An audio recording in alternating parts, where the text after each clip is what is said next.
ಮಹದೇವಪುರದ ಹಾಲನಾಯಕನಹಳ್ಳಿ ಗ್ರಾಮ ಪಂಚಾಯಿತಿಯ 2025-26ನೇ ಸಾಲಿನ ಮೊದಲನೇ ಸುತ್ತಿನ ಗ್ರಾಮ ಸಭೆಯನ್ನು ಪಂಚಾಯಿತಿಯ ಅಧ್ಯಕ್ಷರಾದ ಸವಿತಾ ಬಾಬು ರೆಡ್ಡಿ ಉದ್ಘಾಟಿಸಿ ಸಾರ್ವಜನಿಕರ ಕುಂದುಕೊರತೆಗಳನ್ನು ಸಭೆಯಲ್ಲಿ ಮುಕ್ತವಾಗಿ ಚರ್ಚಿಸುವಂತೆ ಹೇಳಿದರು.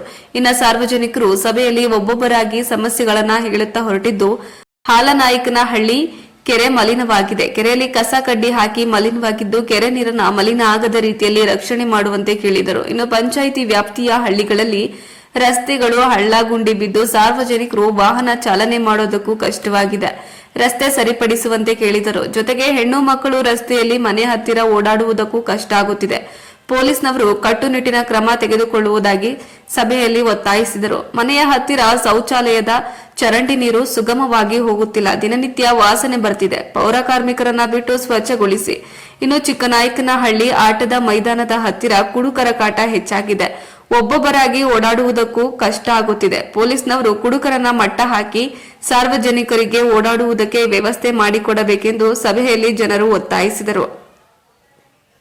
ಇನ್ನು ಅಧ್ಯಕ್ಷರಾದ ಸವಿತಾ ಬಾಬು ರೆಡ್ಡಿ ಸಾರ್ವಜನಿಕರ ಪ್ರಶ್ನೆಗಳಿಗೆ ಒಂದೊಂದಾಗಿ ಉತ್ತರಿಸಿ ಬಗೆಹರಿಸಿಕೊಡುವುದಾಗಿ ಸಭೆಯಲ್ಲಿ ತಿಳಿಸಿದರು.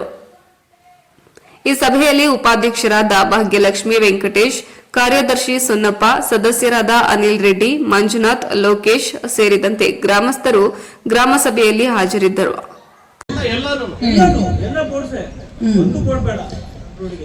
ಈಗ ಯಾವುದೇ ಪರ್ಮಿಷನ್ ಯಾವ ಬೋರ್ಡ್ಗೂ ನಾವು ಕೊಟ್ಟಿಲ್ಲ.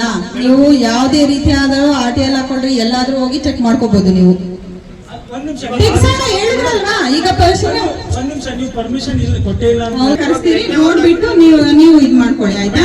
ಪಂಚಾಯತ್ಗೆ ಏನ್ ಇನ್ಫಾರ್ಮೇಶನ್ ಕೊಡಬೇಕು, ಬೋರ್ಡ್ ಹಾಕ್ಬೇಕಾದ್ರೆ ಕೊಡಿ. ಹಾಕಿದ್ದಾರೆ ಅದಕ್ಕೆ ಯಾರಿಗೆ ಇವಾಗ ನಾನು ನಿಮ್ಗೆ ಅಲ್ಲೇ ಹೇಳ್ತಾ ಇದ್ದೀನಿ, ಕೈನಿಂದ ಹಾಕೊಂಡು ಹೆಂಗ್ ಮಾಡೋದು. ನಿನ್ನೆ ನೈಟ್ ಒಂದು ಹಾಕಿದ್ದಾರೆ, ಯಾರಿಗೆ ಹೇಳ್ಬೇಕು ಹೇಳಿ? ನಾನು ನಮ್ಮನೆ ಗಲಾಟೆ ಮಾಡ್ತಾ ಇದ್ದಾರೆ, ನಮಗೂ ಮಾಹಿತಿ ಇಲ್ಲ. ಆಯ್ತು, ಪರ್ಮಿಷನ್ ಇಲ್ಲ ಪಂಚಾಯತ್ ಕೊಟ್ಟಿದ್ದಾರೆ ಅಂದ್ಬಿಟ್ಟು ಅವಾಗ ನೋಡ್ಲೇಬೇಕಲ್ವಾ ನಾವು?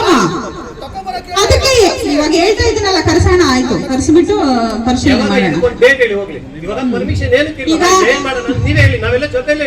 ಈಗ ನೆಕ್ಸ್ಟ್ ವೀಕ್ ಅಲ್ಲಿ PDO ಸರ್ಗೆ ಹೇಳ್ತೀನಿ ನಾನು, ಕರ್ಸ್ಬಿಟ್ಟು ನಿಮ್ಮನ್ನು ಕರೆಸಿ ಮಾತಾಡ್ತಾರೆ.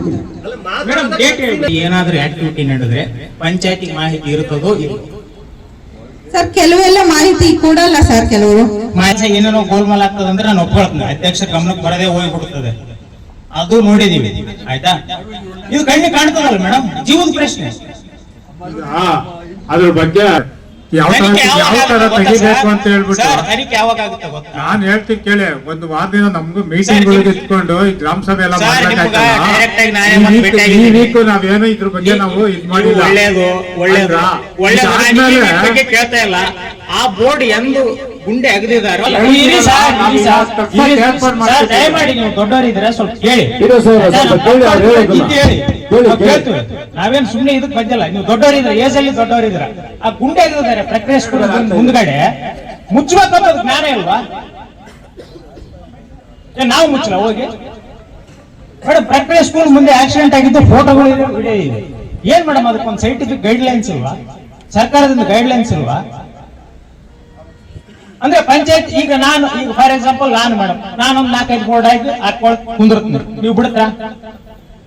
ಇವಾಗ ಹಾಕ್ತೀನಿ ಬೇಕಾದ್ರೆ, ನನಗೆ ದೊಡ್ಡದು ಬೇಕಾಗಿಲ್ಲ, ಚಿಕ್ಕದಾಗಿ ಕೊಡ್ತೀನಿ. ನನ್ನ ಮನೆಗೆ ದಾರಿ ಬನ್ನಿ ಅಂತ ಹೇಳಿ ನಾವು ಕಾಮನ್ ಸೆನ್ಸ್ ಇಟ್ಕೊಂಡು ಕೆಲಸ ಮಾಡಬೇಕಾಗಿತ್ತು ಮೇಡಮ್. ನಮ್ಗೆ ಬಹಳ ಬೇಜಾರಿದೆ ಅಡ್ವರ್ಟೈಸ್ಮೆಂಟ್ ಬೋರ್ಡ್ ಬಗ್ಗೆ. ಧ್ವಂಸಂದ್ರ ಇನ್ಸಿಡೆಂಟ್ ಆದ್ಮೇಲೆ ಮೇಡಮ್ ದಾರಿಯಲ್ಲಿ ಹೋಗೋರು ಕೂಲಿ ಕಾರ್ಮಿಕರು ಅವ್ರು ಓದ್ತಿರ್ತಾರೆ, ಅವ್ರ ಮೇಲೆ ಹೆಂಗ್ ಮೇಡಮ್? ನೀವೇ ಯೋಚನೆ ಮಾಡಿ. ಸರಿ, ಅವ್ನು ಹಾಕಿ ಹೋದ, ಒಂದ್ 10 ವರ್ಷ ಆದ್ಮೇಲೆ ಅದು ರಸ್ಟ್ ಬಂತು, ಯಾವ ಮೇಲೆ ಬಿದ್ರೆ ಯಾವನ್ ಜವಾಬ್ದಾರಿ? ಗೋಲ್ಮಾಲ್ಗಳು ಎಷ್ಟೋ ನಡೀತಾ ಇದೆ ಗವರ್ಮೆಂಟ್ ಲೆಕ್ಕದಲ್ಲಿ. ಅದ್ರ ಬಗ್ಗೆ ನಾವೇನು ಡೆಪ್ತ್ ಆಗಿ ಹೋಗಿ ಹೀಗೆ ಮಾಡಿ ಈ ಕ್ವಾಲಿಟಿಯಲ್ಲಿ ಮಾಡಿ ಅಂತ ನಾವು ಕೇಳ್ತಾ ಇಲ್ಲ. ಕಣ್ಣಿಗೆ ಕಾಣೋದನ್ನ ನಿಂದಿರ್ಸ್ಬೋದಲ್ಲ ಮೇಡಮ್? ನಿಮಗೆ ದೇವ್ರ ಅಧಿಕಾರ ಕೊಟ್ಟಿದ್ದಾರೆ ಸರ್. ಈ ಟಾಪಿಕ್ ಎರಡು ಬೋರ್ಡ್ ಆಗಿದ್ರೆ ಸರಿ ಆಯ್ತು. ಇದು ಈ 2.5 ವರ್ಷದಾಗ ಆಗಿರೋದಲ್ಲ, ಮುಂದೆ ಆಗಿರೋದು. ಕನ್ಸರ್ನ್ ಮೆಂಬರ್ಸ್ ಬರಬೇಕು. ಅಲ್ಲಿ ಎಲ್ಲಿ ಬೋರ್ಡ್ ಹಾಕಿದಾರೋ ಅಲ್ಲಿ ಕನ್ಸರ್ನ್ ಮೆಂಬರ್ಸ್ ಬರ್ಬೇಕು. ಅಲ್ಲಿಗೆ ಯಾರು ಅಡ್ವರ್ಟೈಸ್ ಹಾಕಿದಾರೋ ಅವರು ಬರ್ಲಿ, ಕುತ್ಕೊಂಡು ಅಲ್ಲೇ ಅವ್ರ ಕೈಲೇ ತೆರವು ಮಾಡ್ಸೋಣ. ಯಾರೇ ದುಡ್ಡು ಕೊಡೋದು ಬೇಕು. ಹೇಳ್ತಾ ಇರೋದು ಹೊಸ ಬೋರ್ಡ್ ಎಷ್ಟು ಕೇಳಿ. ಈಗ ಯಾವ್ದನ್ನ ಯಾವ್ದನ್ನ ನೀವು ಹೇಳ್ತಿರಲ್ಲ ಮೆಂಬರ್ ಕೇಳಿ ಅಂತ ಅಲ್ಲ ನಂಬರ್ ಈಗ ಇಲ್ಲಿ ಕಾಮಗಾರಿಯನ್ನು ಕೊಟ್ಟಿದ್ದೀರಲ್ಲ, ನಾವು ಹಾಕಿದೀವಿ, ನೀವು ಕೊಟ್ಟಿದ್ದೀರಾ? ಯಾರು ನಾವು ಹಾಕಿದ್ವಿ, ಕಾಮಗಾರಿ ಬಿಡ್ರಪ್ಪ, ಬೇರೆ ಮಾಡ್ಕೊಂಡು ಹೋಗ್ತಾ ಇದ್ದೀರಿ. ಸರಿ ಆಯ್ತು, ನೀವು ಅರ್ಜಿಯಲ್ಲಿ ಕೊಟ್ಟಿದ್ದೀರಾ? ಏನಕ್ಕೆ ನಿಮ್ಗೆ ಅಧಿಕಾರ ಏನಕ್ಕೆ ಹೆಸರು ಹೇಳೋದು ಅಲ್ಲಪ್ಪ, ನಿಮ್ಮ ಅಧಿಕಾರ ಅಲ್ವಾ ತೆಗ್ಸಕ್ಕೆ? ಅಧಿಕಾರ ಇಲ್ಲ, ಇದೇ ನಿಮ್ಮ ಅಧಿಕಾರ ಅಲ್ಲಪ್ಪ, ಎಲ್ಲ ಅಧಿಕಾರ ಬೇಡಪ್ಪ. ಅಧ್ಯಕ್ಷರು ಅವ್ರವ್ರ ಇಷ್ಟ ಮಾಡ್ಕೊಂಡು ಹೋಗ್ತಾರೆ. ಈಗ ಇಲ್ಲಿ ಕಾಮಗಾರಿ ಕನ್ಸಲ್ಟ್ ಮಾಡಿ ನಾವು ಬರ್ಸಿದೀವ.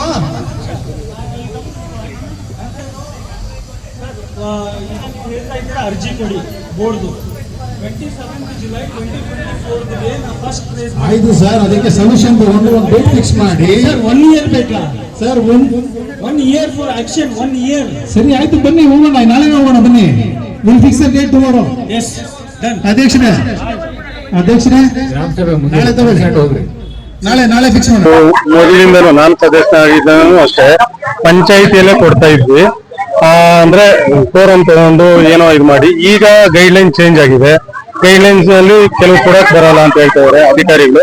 ಆದ್ರಿಂದ ನಾವೇ ಏನೋ ಒಂದು ನಮ್ಮ ಕೈಯಲ್ಲಿ ಅರಿವು ಸೇವೆ ಅಂತ ಮಾಡ್ಬೇಕಂತ ಇತ್ತು, ಅದನ್ನ ಮಾಡ್ತಾ ಇದ್ದೀನಿ. ಅಂದ್ರೆ ಸವಿತಾ ಇದು ಮಾಡ್ತಾ ಇರೋ ಅಧ್ಯಕ್ಷ ಇದರಲ್ಲಿ ನಂದು ಒಂದು ಅರಿವು ಸೇವೆ ಇರ್ಲಿ ಅಂತ ಹೇಳ್ಬಿಟ್ಟು ನಾನು ಪ್ರತಿ ಗ್ರಾಮ ಪಂಚಾಯತಿ ಈ ರೀತಿ ಕೊಡ್ತಾ ಇದ್ರೆ ಪೆಟಲ್ ಇರ್ಬೋದು, ಆಮೇಲೆ ಈ ತರ 600 ಜನಕ್ಕೆ ಒಂಥರ ಇದು ಒಳಗೆ ಮಿಷಿನ್ ಇರ್ಬೋದು, ಎಲ್ಲ ರೀತಿ ಜನಕ್ಕೆ ಏನಾನೋ ಒಂದು ಅವ್ರಿಗೆ ಒಂದು ಗಿಫ್ಟ್ ಕೊಟ್ರೆ ಅವ್ರಿಗೂ ಒಂದು ಸಂತೋಷ ಇರುತ್ತೆ. ನನ್ನ ಸ್ವಂತ ಹಣದಿಂದ, ಹೌದು, ನನ್ನ ಸ್ವಂತ ಹಣದಿಂದಾನೇ ನಾನು ಮಾಡ್ತಾ ಇದ್ದೀನಿ. ಮಾದರಿಯಾಗಿ ನೀವು ಏನೋ ಒಂದು ಮಾಡಬೇಕು, ಒಂದು ಟ್ರೀಟ್ಮೆಂಟ್ ಮಾಡ್ಬೇಕು ಅನ್ನೋದು ನಮಗೂ ಆಸೆ ಇರುತ್ತೆ. ಸೇವೆ ಮಾಡ್ತಾ ಇದ್ದೀನಿ ಅಷ್ಟೇ. Thank you. 2025-26ನೇ ಸಾಲಿನ ಗ್ರಾಮ ಸಭೆ ಈ ದಿನ ಚೆನ್ನಾಗಿ ನಡೆದಿದೆ. ಎಲ್ಲಾ ಇಲಾಖೆಯಿಂದ ಅಧಿಕಾರಿಗಳು ಬಂದು ಅವರು ಎಲ್ಲಾ ತರದ ಜನರಿಗೆ ಅನುಕೂಲವಾಗಿರುವಂತಹ ಮಾಹಿತಿ ಕೊಟ್ಟಿದ್ದಾರೆ. ಈ ಗ್ರಾಮ ಸಭೆಯನ್ನು ಯಶಸ್ವಿಯಾಗಿ ನಡೆಸ್ಕೊಂಡು ಬಂದ ಎಲ್ಲಾ ಅಧಿಕಾರಿಗಳು, ಜನಗಳಿಗೂ ನನ್ನ ಕೃತಜ್ಞತೆ ತಿಳಿಸಿದ್ದೇನೆ. ಇವತ್ತು ಗ್ರಾಮ ಸಭೆಯಲ್ಲಿ ನಮ್ಮ ಈ ಕಥೆ ಮಾಡ್ತೀವಿ ಅಂತ ಆರೋಪ. ಇದು ನಾವು ಈಗ ಮಾಡ್ತಾ ಇದೀರಿ ಸರ್. ಖಂಡಿತ ನಾವು ಪ್ರಯತ್ನ ಪಟ್ಟು ಎಲ್ಲಾ ಸಮಸ್ಯೆ ಬಗೆಹರಿಸಲು ನಮ್ಮ ಶಕ್ತಿ ಮೀರಿ ಪ್ರಯತ್ನ ಪಡ್ತಾ ಇದೀರಿ ಸರ್. ಪ್ರಯತ್ನ ಪಡ್ತೀವಿ. ಬೇರೆ ಯಾರೇ ತಿಂಗಳು ಇದೆಯಲ್ಲ ಇನ್ನು ಯಾವ ಮಾಡ್ತೀರಾ ಅಂತ ಆರೋಪ. ನಾವು 6 ತಿಂಗಳು ಮುಗಿಯೋದ್ರೊಳಗೆ ಮಾಡ್ಬೇಕು ಅಂತ ನಮಗೂ ತುಂಬಾ ಆಸೆ ಇದೆ. ನಾವು ಖಂಡಿತ ಮಾಡ್ಕೊಡ್ತೀರಿ ಅಂತ ಭರವಸೆ ಕೊಡ್ತಾ ಇದೀವಿ.